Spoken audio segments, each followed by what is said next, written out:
goncangan. Tetapi orang yang punya iman yang teguh akan tampil sebagai kemenangan. Dan saya percaya kita semua di sini adalah orang-orang yang menang. Amin. Tepuk tangan buat Tuhan. Sama-sama kita buka 1 Tesalonika 3 ayat 3. Satu ayat pendahuluan.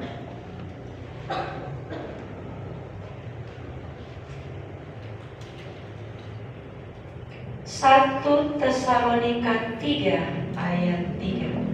Kita baca bersama-sama. 1, 2, 3. Supaya jangan ada orang yang goyang imannya karena kesusahan-kesusahan ini. Kamu sendiri tahu bahwa kita ditentukan untuk itu. Sekali lagi dengan suara keras. 1, 2, 3. Supaya jangan ada orang yang goyang imannya karena kesusahan-kesusahan ini. Kamu sendiri tahu bahwa kita ditentukan untuk itu. Amin. Setiap orang memiliki respon yang berbeda-beda saat menghadapi masalah. Ada yang menyerah, ada yang masa bodoh, ada yang pasrah, ada yang lari dari masalah. Tapi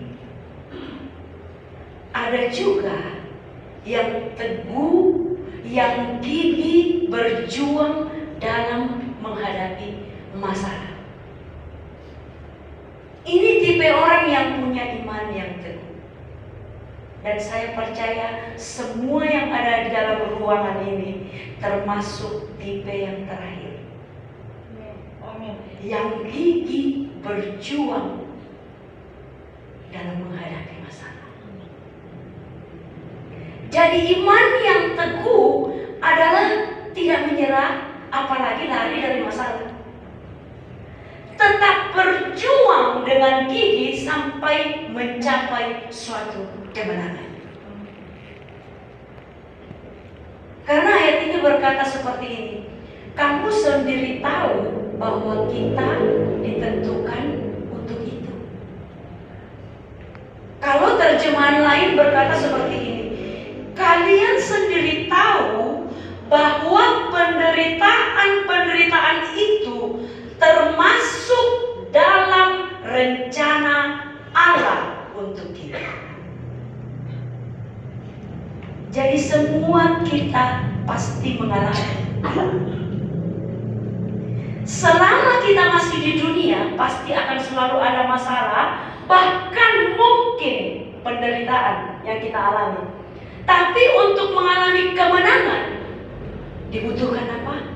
Respon yang benar. Nah, sekarang kita belajar bersama-sama.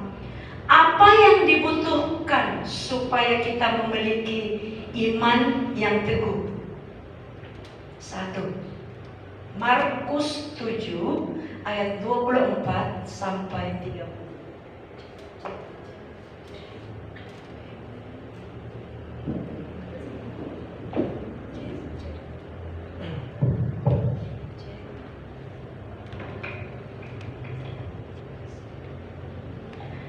Markus 7 ayat 24 sampai 30. Kita baca bergantian. Lalu Yesus berangkat dari situ dan pergi ke daerah Tirus. Ia masuk ke sebuah rumah dan tidak mau bahwa ada orang yang mengetahuinya. Tetapi kedatangannya tidak dapat dirahasiakan. Ayat 25, 1, 2, 3.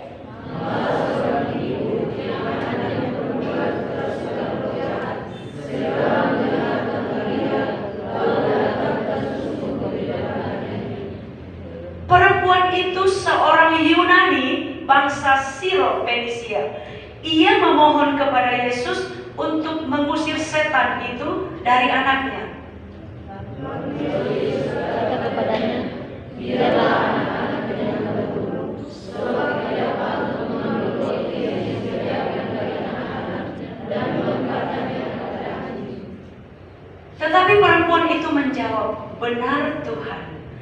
Tetapi anjing yang di bawah meja juga makan remah-remah yang dijatuhkan anak-anak.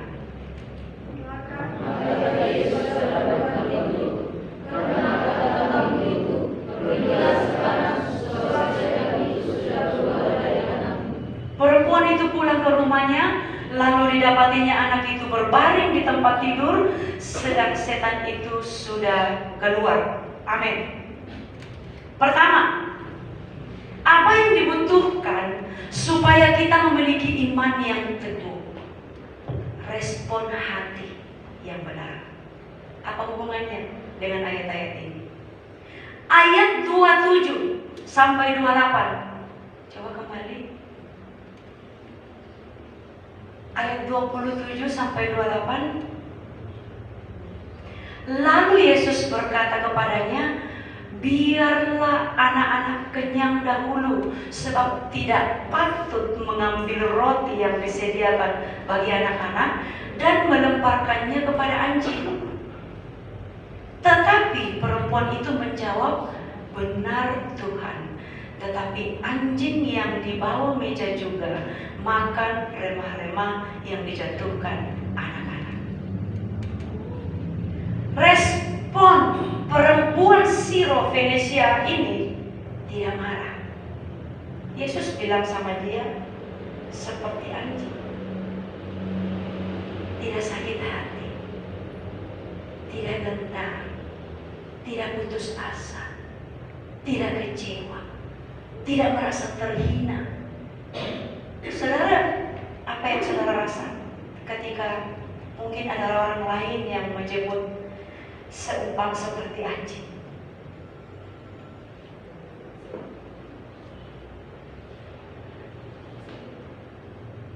Perempuan ini jawab apa? Benar Tuhan, tapi anjing yang di bawah meja juga makan remah-remah yang dijatuhkan anak-anak. Perempuan Siro-Fenesia itu berjuang melalui berbagai tantangan, berusaha mendekati Yesus untuk kesembuhan anaknya. Dia tidak berdiam diri. Dia sadar bahwa dia bukan orang Yahudi. Tidak mudah untuk berjumpa dengan Yesus yang orang Yahudi. Kalau di Matius dikatakan seperti itu. Tapi perempuan ini punya iman yang teguh, pantang menyerah ketika diperhadapkan kepada masalah. Kalau perempuan Siro-Fenesia ini merespon perkataan Yesus dengan panas hati, marah, kecewa, dan pergi meninggalkan Yesus, mujizat tidak akan terjadi kepada anak-anaknya, kepada anaknya. Nah, dalam hidup kita kadang seperti itu. Kita diperhadapkan dengan hal-hal yang menyangkut harga diri kita. Penghinaan, dilecehkan, diremehkan. Kadang dalam hidup kita seperti itu terjadi. Belajar pada perempuan ini, Siro-Fenesia. Yesus melihat apa yang diucapkan perempuan ini bukan dengan kemarahan dan panas hati, tapi dengan iman yang pantang menyerah, dan hal itulah yang membawa kepada kesembuhan anaknya. Sekalipun Yesus berkata tajam kepadanya, tapi dia tidak sakit hati. Dia menjawab dengan kerendahan hati. Respon hati kita yang benar. Untuk mengalami mujizat dan kemenangan dari Tuhan, itu tergantung dari respon hati kita yang benar di hadapan Tuhan. Amin. Saudara siap? Amin.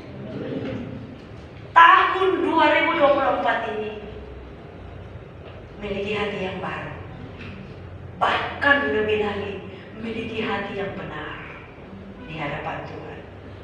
Goncangan boleh ada, penderitaan mungkin boleh ada, tetapi respon hati kita kalau benar di hadapan Tuhan, kita akan mengalami mujizat demi mujizat, bahkan kemenangan demi kemenangan di dalam hidup kita.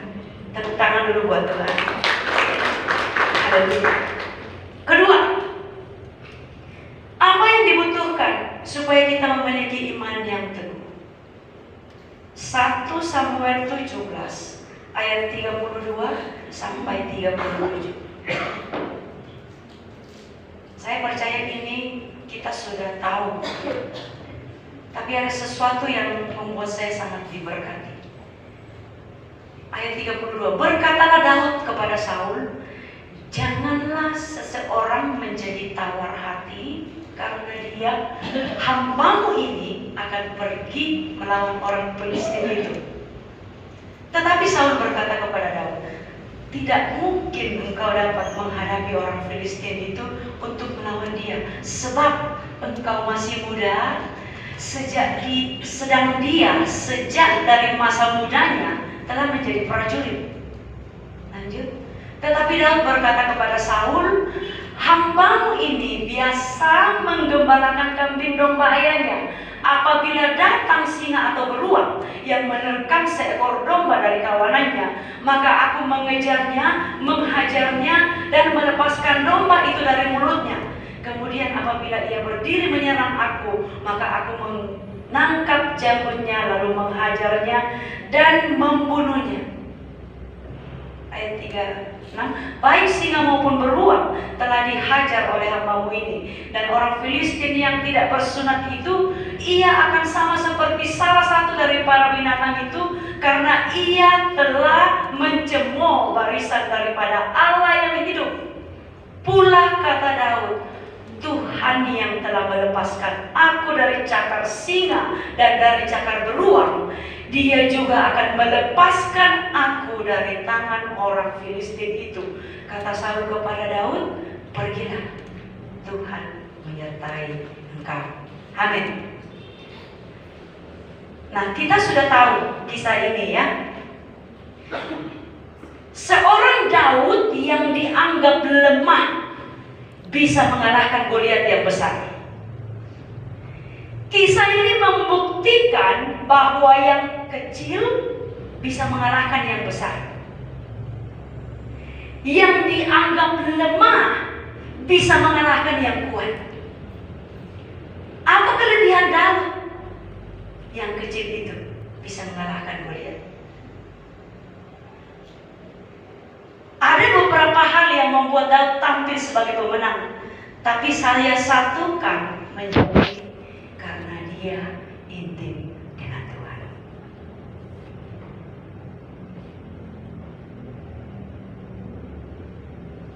Karena Daud bergaul dengan Tuhan. Dibutuhkan keintiman dengan Tuhan supaya kita memiliki iman yang teguh. Kita harus bergaul dengan Tuhan supaya kita bisa memiliki iman yang teguh. Kalau kita tidak bergaul atau intim dengan Tuhan, kita tidak akan bisa menghadapi setiap masalah, tantangan yang ada di depan kita. Kita nggak punya pengalaman dengan Tuhan. Kita nggak pernah bergaul dengan Tuhan. Daud punya keberanian dalam dirinya karena keintimannya dengan Tuhan. Tidak ada satupun orang Israel yang mau melawan raksasa itu, bahkan Raja Saul sekalipun. Daud punya iman yang tak tergoyah karena keintiman dengan Tuhan. Sebelum bertarung dengan Goliat, dia diremehkan. Banyak orang meremehkan dia. Bahkan mungkin seluruh orang Israel, bahkan Raja Saul meremehkan dia. Diremehkan saudaranya, diremehkan raja, bahkan diremehkan oleh Goliat itu. Tapi Daud punya keyakinan yang kokoh. Tidak merasa tawar hati. Tidak merasa minder. Tidak merasa lemah walaupun orang-orang di sekitarnya melemahkan dia.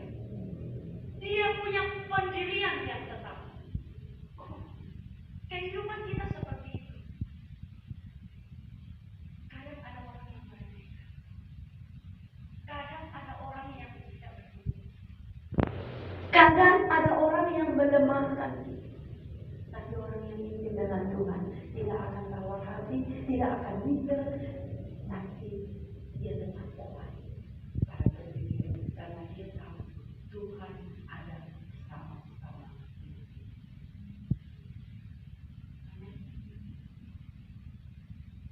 Pengalaman bersama Tuhan itu yang membuat kita kuat.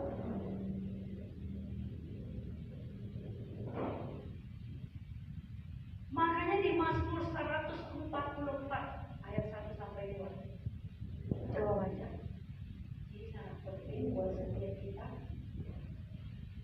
Mazmur 144 ayat 1 sampai 2.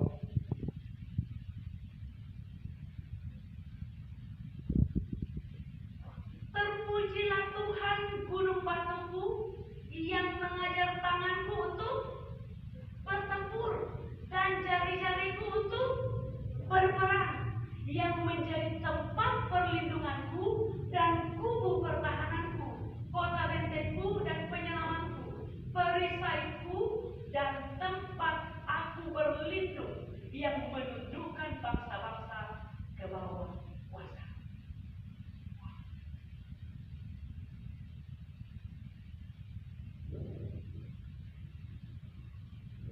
Masalah, tantangan, penderitaan dalam hidup kita, respon kita. Ketika kita berkata, terpujilah Tuhan yang melatih aku.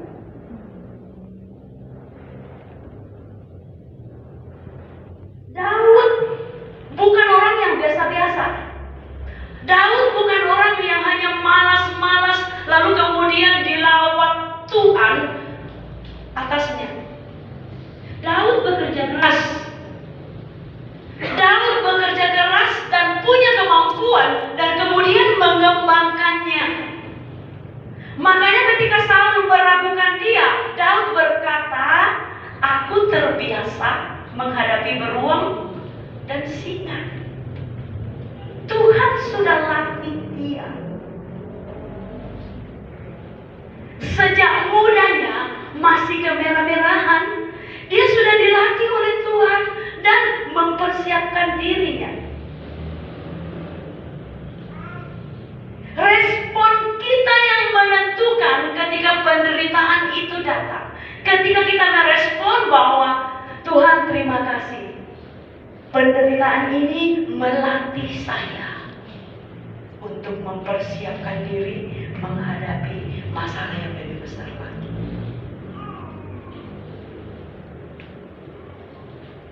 Ketika masalah raksasa muncul dalam hidup kita, respon yang benar menentukan kemenangan kita.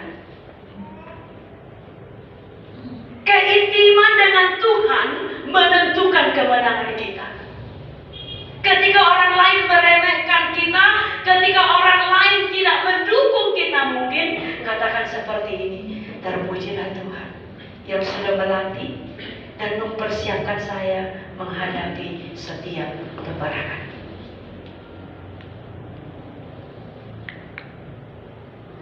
Kita tidak akan minder. Kita tidak akan tawar hati. Karena firman Tuhan berkata seperti ini, jika engkau tawar hati pada masa kesesakan, maka kecillah kekuatan. Yang terpenting adalah mengandalkan Tuhan. Percuma kita punya keberanian, percuma kita punya kemampuan, kalau kita tidak mengandalkan Tuhan. Dari hal-hal kecil seperti ini, Daud hanya menjaga kambing domba ayahnya 2-3 ekor. Dari hal-hal kecil seperti ini, dia belajar. Dia mengerti bahwa Tuhan sedang melatih dia untuk menghadapi hal-hal yang besar. Keberhasilan, kemenangan yang kita raih semua berasal dari Tuhan. Benar. Sebelum berperang, sementara berperang, setelah mengalami kemenangan, nama Tuhan saja yang ditinggikan. Itu dia. Segalanya dikembalikan untuk hormat kemuliaan Tuhan. Intim dengan Tuhan, andalkan Tuhan, dan kita akan berkata, segala perkara dapat kutanggung di dalam Dia yang memberi kekuatan kepadaku. Amin. Itu yang kedua. Jadi bagaimana, apa yang dibutuhkan supaya memiliki iman yang teguh, keintiman dengan Tuhan atau bergaul dengan Tuhan. Ketiga, terakhir, sebelum tidur. Daniel 6 ayat 1 sampai 6.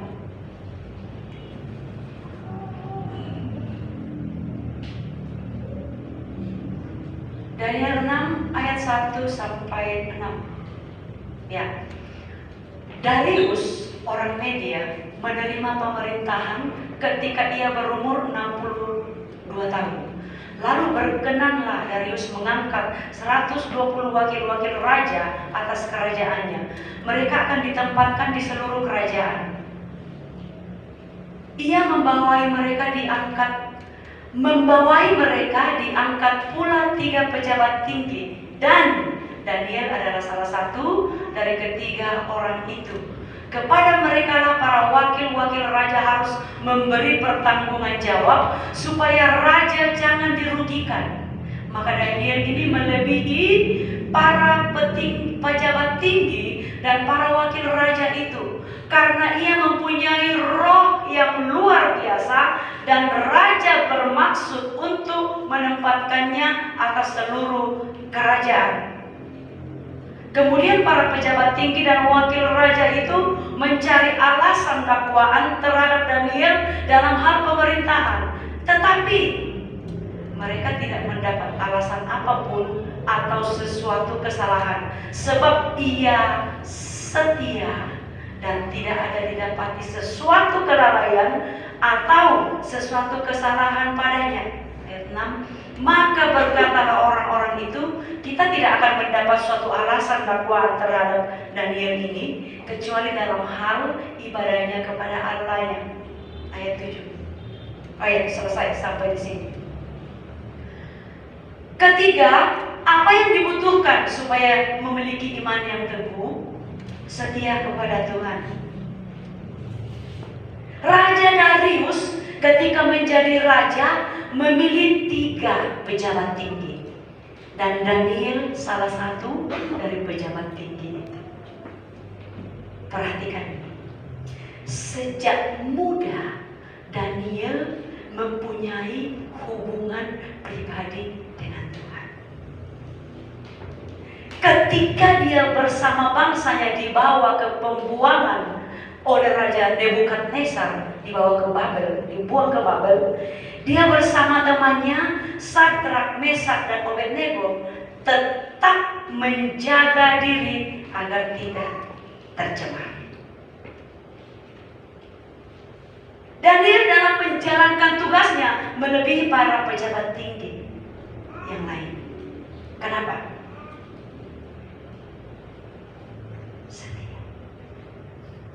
Setia kepada Tuhan, jujur. Daniel rajin, Daniel bersih, Daniel terbuka dan berani membongkar hal-hal yang tidak benar. Daniel tidak takut untuk setiap risiko atas tindakan yang diambilnya. Karena apa? Daniel mengutamakan ketaatan dan kesetiaannya kepada Tuhan. Karena Daniel memiliki kelebihan dibanding 2 pejabat tinggi yang lain, maka Raja Darius merencanakan untuk mengangkat Daniel ke posisi yang lebih tinggi lagi. Yaitu apa? Menguasai seluruh kerajaan. Apa yang terjadi dengan 2 pejabat tinggi? Cemburu, iri hati, dan merencanakan untuk menyingkirkan Daniel. Daniel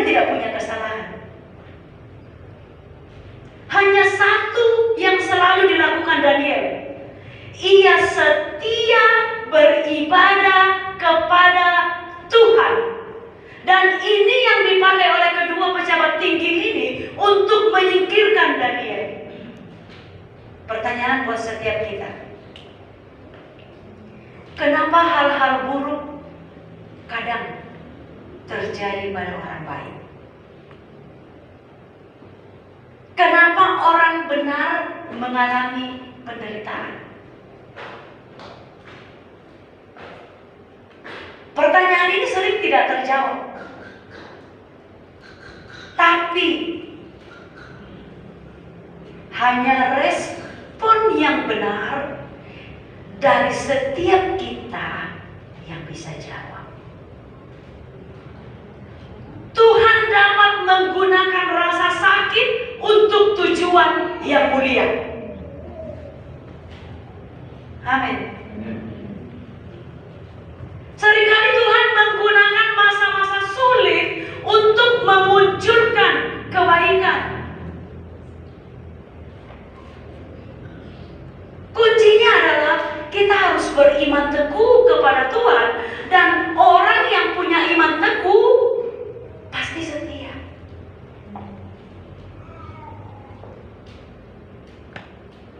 Apa yang dikerjakan Daniel bukan untuk dirinya sendiri, bukan cari muka, pengen terkenal, bukan pengen mendapatkan jabatan lebih tinggi, bukan pengen hidup terjamin. Tapi Daniel ingin menunjukkan bahwa Tuhanlah yang membawanya ke posisi itu.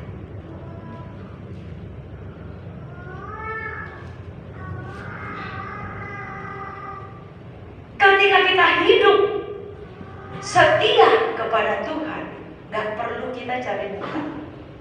Tuhan yang akan bawa kita ke posisi atau ke level yang lebih tinggi. Jadi ancaman yang dialami Daniel bukan sesuatu yang harus dihindari, tapi justru itu kesempatan untuk menunjukkan pada dunia bahwa siapa Tuhan itu. Tuhan yang disembah, Tuhan yang dihormati, Tuhan yang mulia, Tuhan yang agung, Tuhan yang maha kuasa.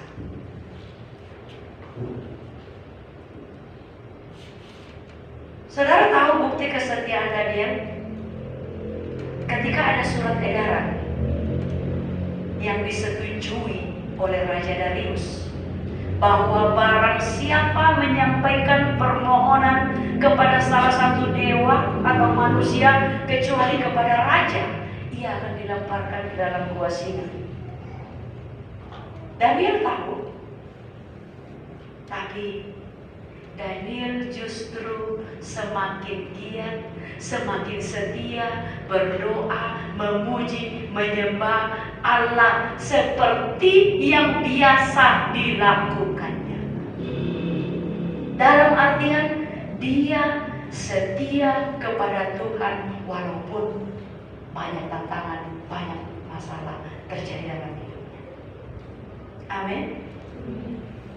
Jadi untuk memiliki iman yang teguh dibutuhkan respon hati yang benar, intim dengan Tuhan, dan setia kepada Tuhan. Tuhan berkati. Amin. Selanjutnya saya serahkan ke